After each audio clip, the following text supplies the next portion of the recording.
My name is Litia and I'm from the beautiful island of Laos and I love listening to Today FM. Today FM rocks. My name is Casey, I'm from Tabua. We love Today FM in Tabua. Today FM rocks. My name is Selina, I'm from Tavengavengamba. I love listening to Today FM. Today FM rocks. Pula, my name is Carlo. I love listening to the music in Today FM, in Malak Island. Today FM rock. Today's hit music on Today FM.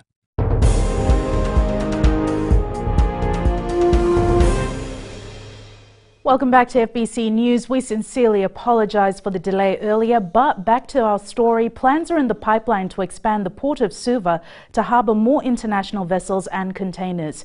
Fiji Ports Corporation says due to the increase in cargo and cruise liners in the last 3 years, the port is becoming congested. Kelly Vadala reports. More than 50 cruise ships stop at the Suva harbour each year and thousands of containers enter the country through the port. The biggest challenge that we have is, the limited space that we have. As I have mentioned, from 2013 we have seen a rapid growth in our volumes. So the size of our ports are getting smaller and getting congested, so it's always good to have a new facility which can satisfy our customers, especially the international shipping lines. Minister for Tourism Faiz Koya says expanding the port will assist in economic growth.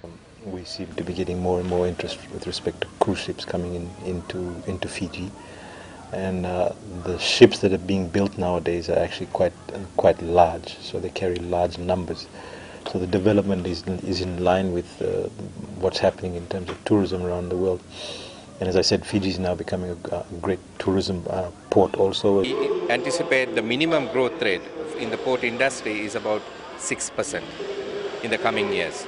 So we are talking about next 5 to 10 years, it will add easily another 50,000 TUs to the current volumes that we have. Minister for Trade and Tourism Faiz Koya says the Suva port development plan is timely and will also benefit Fiji from a trade perspective. Kelly Vadala, FBC News. Prime Minister Voreqe Bainimarama has told the people of Laos that location in Fiji should never be a barrier to success.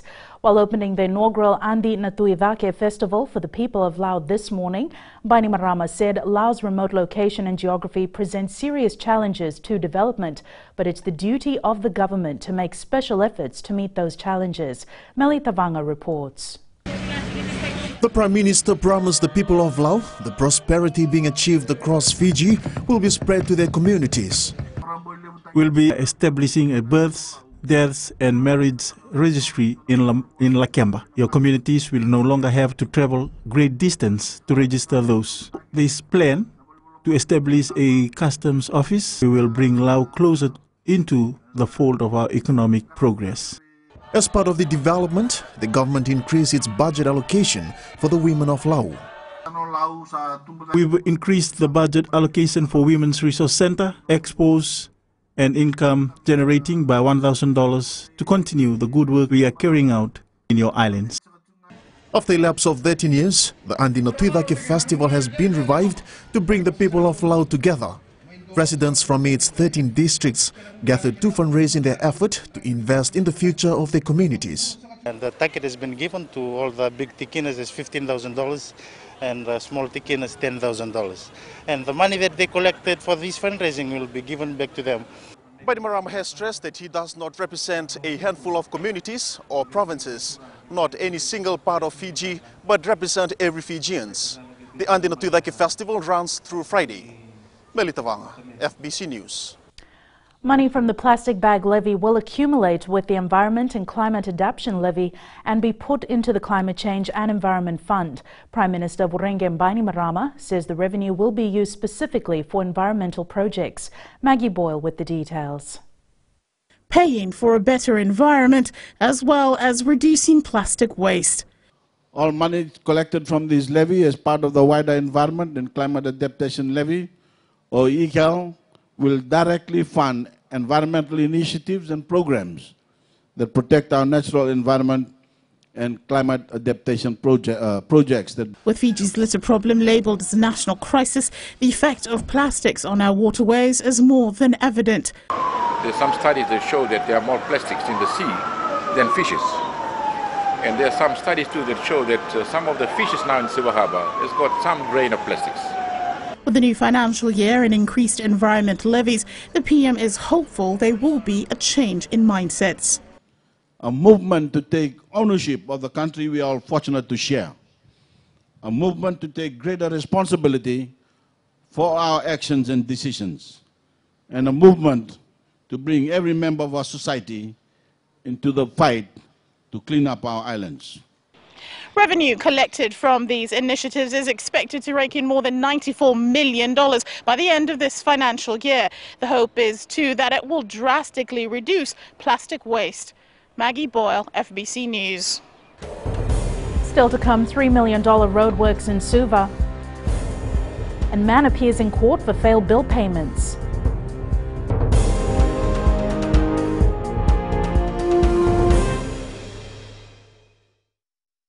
Moala radada ranavika o tikongona tauna singatoka ando talisaka na wakaronga ng Bula FM number 2 na sere. Ya dora subuli kurna bili.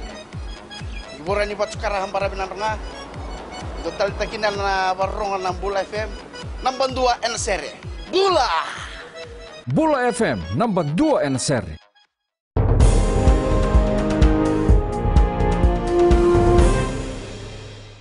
Welcome back to FBC News. More than $3 million will be spent on road upgrading along Queen Elizabeth Drive in Suva. The Fiji Roads Authority says a large amount of money is also being spent for streetlights, parking spots and pavements. Pranita Prakash has more. The road is restricted to one lane at certain spots, and the Roads Authority is calling on motorists to use alternative routes to avoid traffic. We will accelerate some work during the evening and at night, but typically we found that night works is problematic in the sense that that's typically when the rain comes. So we do night works. The productivity of that work is often affected by, we can have fine days, and then at night with the cooler temperatures, the rain affects our work. The work along this stretch of the road is expected to take 6 weeks. This should see completion of this work in the early part of September. The work includes rehabilitation of the road pavement and a new asphalt surface, provision of parking, formalised parking areas in collaboration with the Suva City Council. It allows for a new footpath along the President's Grounds frontage and Thurston Gardens. It includes new and upgraded street lights along that road section. Many people say road conditions still need improvement. There are some places which it needs to be improved, and there are some places like Damodar City, it has improved, and they are doing a good job at Nasese, fixing the road, but I think it needs to be improved. Yes, it has to. The FRA has also identified other roads where similar upgrading will be carried out in the next few months. Pranita Prakash, FBC News. A 10-year-old girl was alleged to have been kidnapped on Monday afternoon. Police spokesperson Ana Naisoro has confirmed the incident happened when the victim was on her way home and was forcefully dragged inside the car by a man. The alleged incident happened in the Tuirara McCoy area in Nasinu at around 3 p.m. According to Naisoro, a report has been lodged at the Nasinu police station and an investigation is underway. We have directed our investigators to conduct a thorough investigation and try and get to the bottom of this issue, because we understand that the issue is creating a bit of panic on social media, but we give our assurances that all efforts are being directed into finding out who is responsible for this and making sure that they are apprehended. A sub-editor of a newspaper company appeared in the Singatoka Magistrates Court today. 47-year-old Epineri Vula is charged with general dishonesty. It is alleged that between the 5th of March last year to the 25th of February this year, Vula booked a hotel room in Suva and extended his stay on separate occasions. Police prosecution confirms that Vula did not pay his accommodation bill, which totaled up to more than $20,000. He will have to provide 2 sureties in court tomorrow. He has been remanded. Turning to world news, the drama continues in Washington, and this time it's U.S. President Donald Trump facing questions on whether he knowingly misled the American public.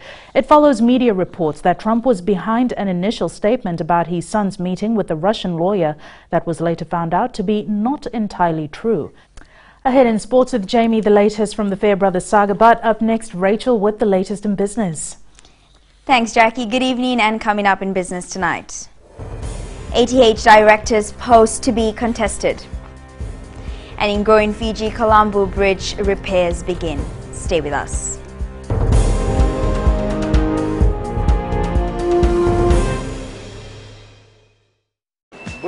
I'm under a sort of of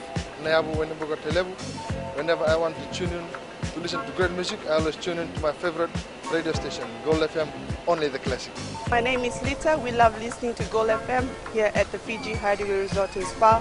Gold FM, only the classic hits. We here at Tano Waterfront Lautoka love listening to Gold FM, only the classic hits.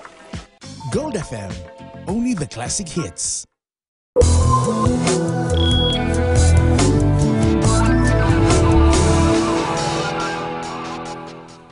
Welcome. Lead in business tonight. 2 nominees for the director of Amalgamated Telecom Holdings are up for elections. In a market announcement, Ajit Godagora has offered himself for reappointment as director of the company in accordance to the law.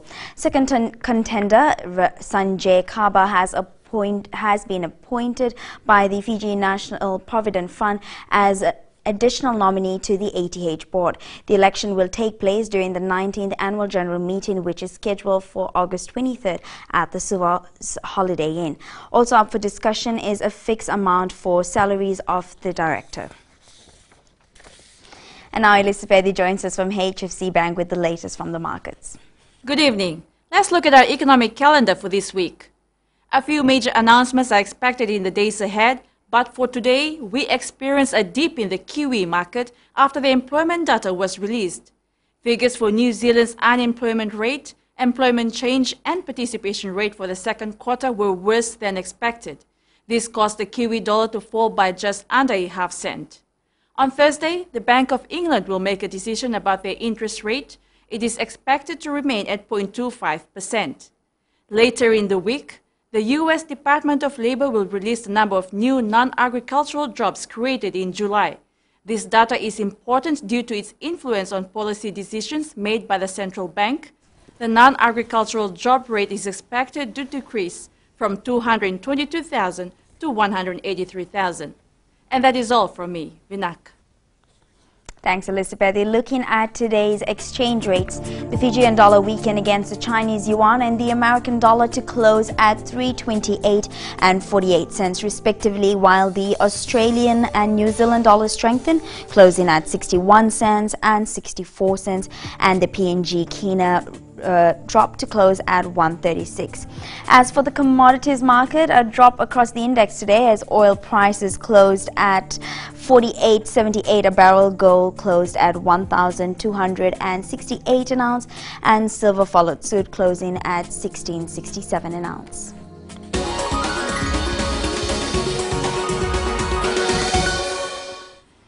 And in growing Fiji tonight, work has started on the Colombo Bridge in Nasinu. Contractors Fulton Hogan Highway says the repairs are currently needed as the bridge is not in good condition for use by the public. Due to the temporary closure for repair, motorists have been advised to use the Tovata Road as an alternative route.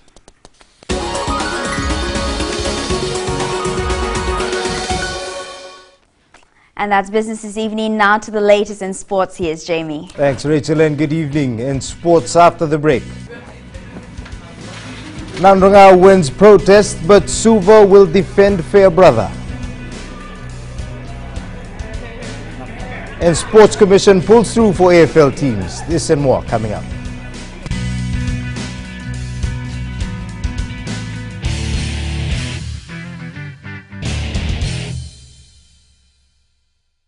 मैं Premila वायरुकु recce recce से सुबह मेरी आँख खुलती है तो मैं मिर्ची एफएम सुनती हूँ। मिर्ची FM is number 1। It's so hot. हम लोग बार टाउन के कैरियर ड्राइवर लोगों ने हम लोग के मिर्ची एफएम सुनो अच्छा लगे। मिर्ची एफएम इज हॉट। हाय, मैं संध्या नारियल रेकी से मेरे सारे दोस्त मिर्ची एफएम सुनते हैं। मिर्ची FM is hot. I love मिर्ची एफएम। हमें स्पिन तो हुआ कि मिर्ची एफएम में सबसे अच्छा गाना बजे। मिर्ची FM it's hot.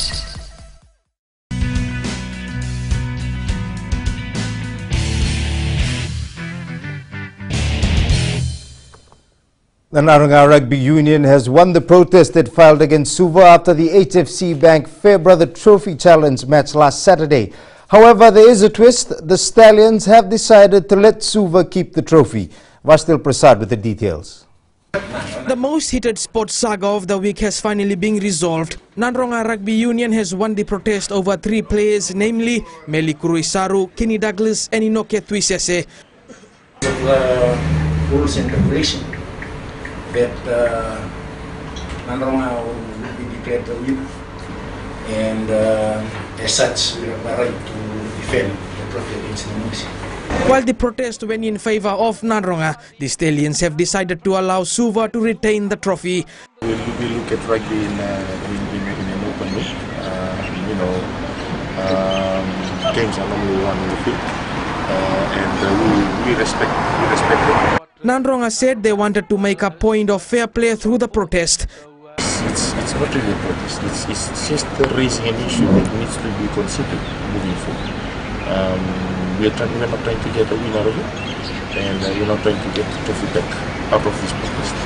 The Suva Rugby Union has accepted its fault and says it's a lesson learned. Some shortfalls from the Suva Rugby Union in terms of compliance, which was highlighted by the CEO. That is, it is good it is brought up at this stage. While the champs now takes a rest, Suva goes ahead to defend the coveted trophy against Namosi. This match will be played at 5 p.m. at Ratu Dakambau Park in Nausori on Friday. Vashnil Prasad, FBC Sports. The venue for the HFC Bank Ratu Chasai Varengembaini Marama Shield Challenge has been confirmed. Holders Navasar will defend the shield against Rewa at 3 p.m. at Lawanga Park on Saturday. The winner of the third challenge will then go on to challenge the winner of the Suva Namosi match for the HFC Bank Fairbrother Trophy next week. The Vodafone Fiji Under-16 football side has left our shores to take part in its maiden Oceania Women's Championships. The Marika Rondu coach side believes it won't be easy going in as first-timers, but they're aiming for a podium finish. Rohit Deo with the story. These 20 players will go in the history books to have been the first Fijian team to play at the Under-16 Oceania Championships. It was tough. It's a tough journey, and I was more looking into the quality of the players, their dependability, adaptability, also work rate and discipline. So major factors played into the selection of this final 20. It doesn't get easy for the mentor, who has had to adjust from coaching in the men's division. Different level of understanding of football, different technical abilities. Final selection was tough, but the good thing was I was able to look at more players. For Captain Patricia Langilevu, nothing is impossible, and she has confidence in her brigade. Even though it'll be hard, but we'll still give all our best, and I as the captain will also do my duties as a captain to do what I'm supposed to be doing.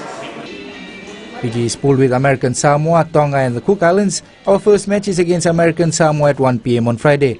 Rohit Deo, FBC Sports. The Fiji AFL men's and women's teams received a comforting surprise this morning before their departure to Australia. Fiji National Sports Commission Chairman Peter Mazie handed over a cheque in excess of $98,000 to cover their expenses while competing at the International Cup in Melbourne over the next 2 weeks. Players' families and loved ones also gathered at Albert Park to farewell the teams. There's been a lot of talk about the appointment of South African Yeko Paper as referee for Saturday's Super Rugby final between the Lions and Crusaders. However, this isn't the first time a non-neutral referee has been appointed to officiate a Super Rugby final, and the Crusaders aren't dwelling on the fact.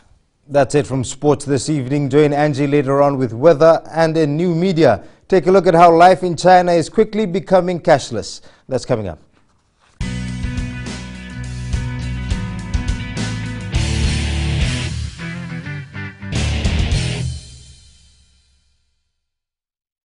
Bula, kerong may singatoka, kerong do talita ka na varorong na Radio Fiji 1 and Domoy Viti.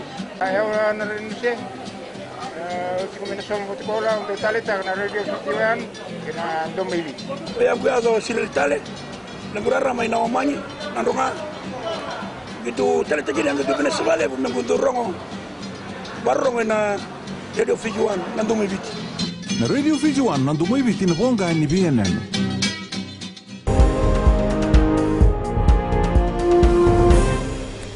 In new media, life in China is becoming cashless as mobile payments have enjoyed growing popularity. The craze is not just in China. Another 19 countries and regions have opened access to WeChat Pay, including Japan and the US. This is now with the latest in weather.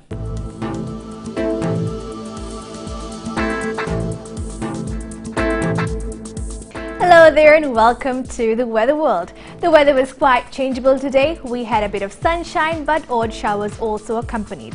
Looking at the west, sunshine was beautiful. There wasn't any sign of any rain. Another good day to bed your beddings out. Eastwards from Peck Harbour to Suva, the weather was quite surprising. We had split conditions. There was a bit of sunshine and a few odd showers. And up in Vanuatu, a blissful day with jolly good sunshine. At sea, east to southeast winds 15 to 20 knots with moderate to rough seas. And for the tides, high tide tonight will be at 8:53 with a low tide tomorrow morning at 3:10. The beautiful sunrise will be at 6:32. For tomorrow, we're expecting some clear and beautiful conditions, but the lingering showers just might have a slight effect on us. Tomorrow's temps, Nadi and Lautoka will be the warmest at 28 degrees. And looking further on to Friday, sunny, dry and warm weather is in store for us, so start planning your Friday now. And that, Jackie, wraps up our FBC weather for tonight.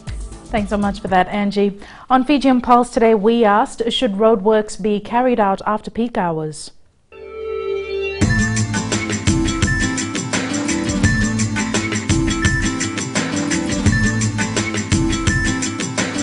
I think it would be wiser to work after peak hours because it's a total inconvenience to the motorists, to the pedestrians and to all the road users. So I think they should walk on the road off peak hours. No, in the afternoon. Right. Because in the morning when we sit in the bus at 6:30, we reach at our workplace at 8. I would say off-peak hours is great. That way there's not much traffic. And they can work when there's not much vehicles on the road, compared to when there's traffic and then they're working on the roads. It just makes it even worse. So. Yes, definitely. I do think that roadwork construction should be conducted in off-peak hours, mainly because of the working people and the traveling time of the school children.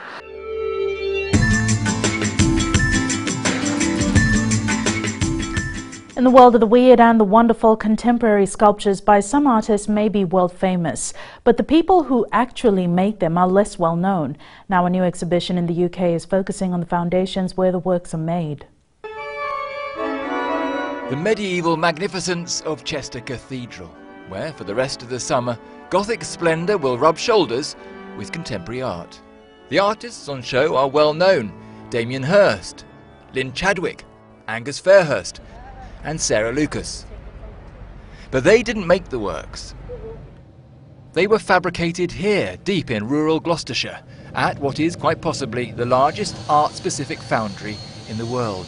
This is a sand mould, so that's another way of casting the work. It was set up by Runway Kingdom and his wife in the mid-1980s and now employs nearly 200 craftsmen and women producing sculptures, sometimes with nothing more to go on than a sketched drawing from an artist. The old-fashioned way of an artist making an object, bringing it to a foundry, and there's a service, you get it, you make a mould and you cast it into bronze. That's actually probably a smaller part of what we do now.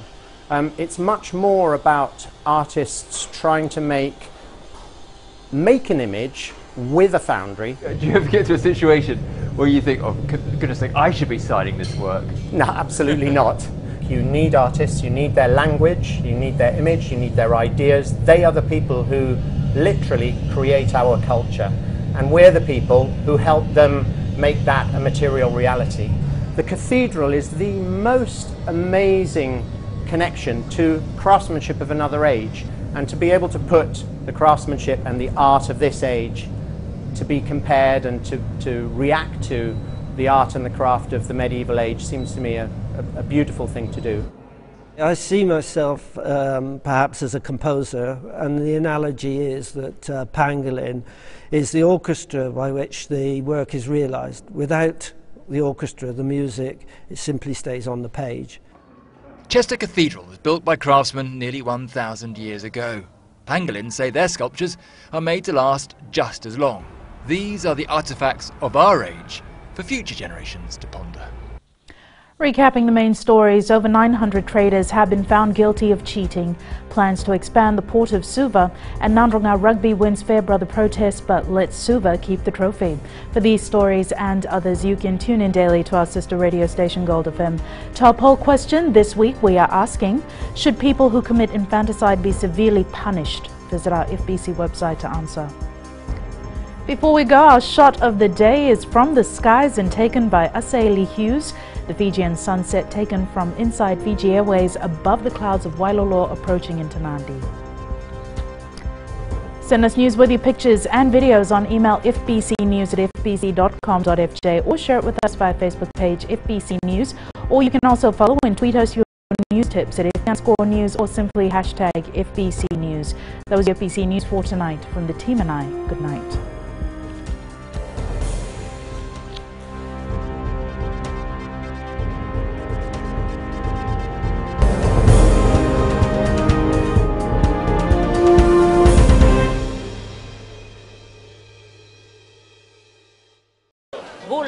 Kera mai singatoka, kera ndo tali taka na varorong na radio Fiji 1 and domoy viti. Ayaw na rin siya. Uti kombinasyon mo tikola ndo tali taka na radio Fiji 1 kina domoy viti. Kaya kuyazo sila tali, nagurara may nawamanyi, nandunga. Gitu tali tajiri ang gagawin sa bale, nagundurong varorong na radio Fiji 1 na domoy viti. Na radio Fiji 1 na domoy viti na bonga ni BNN.